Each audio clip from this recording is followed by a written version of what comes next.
Hello, ngay lúc viewer số là subscriber họ này vin, chúng ta lại lấy ship calling liam cái nấm mít theo dấu xin bon sao vin, nít hấp ha,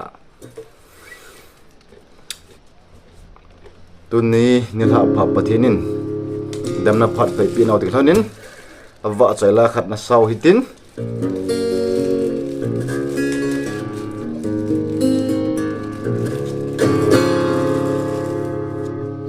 Ke chan ngai hoitin napa na chai na chan ge lunglut ta an ngai pi chi divin tim nong kin ai nei ko ugin ka za nei ko ugin ka za nang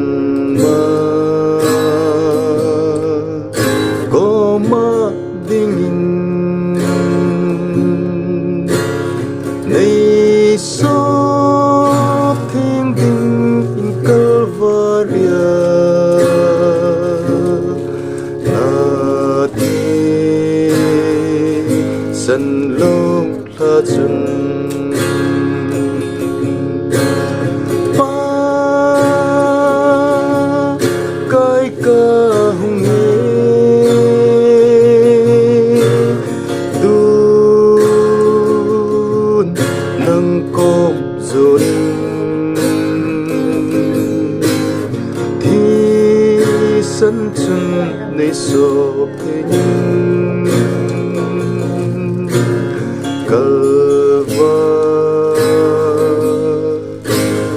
long tha chun Giêsu ai câu về kề ta sân đất kia trên đê lung xê ta sân đất kia trên đê lê lê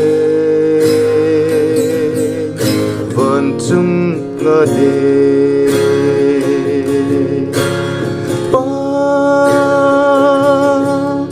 cái ca hùng nghe đu nâng cốp dồn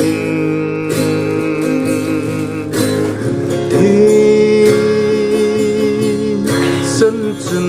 này sộp hình cờ vơ rìa lúc la chân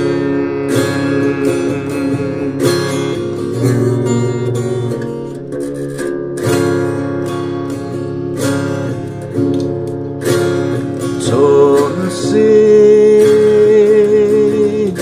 hát gầm sung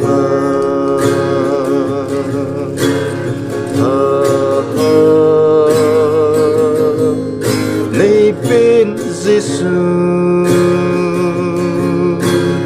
lung xí ta in cái lâm tôi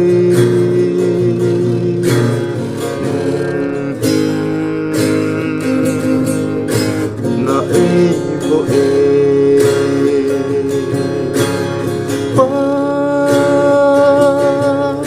cái ca hùng nghe đun nâng cốp dồn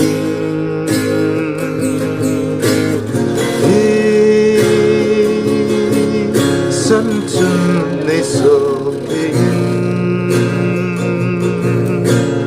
cờ vơ rìa lúc la chun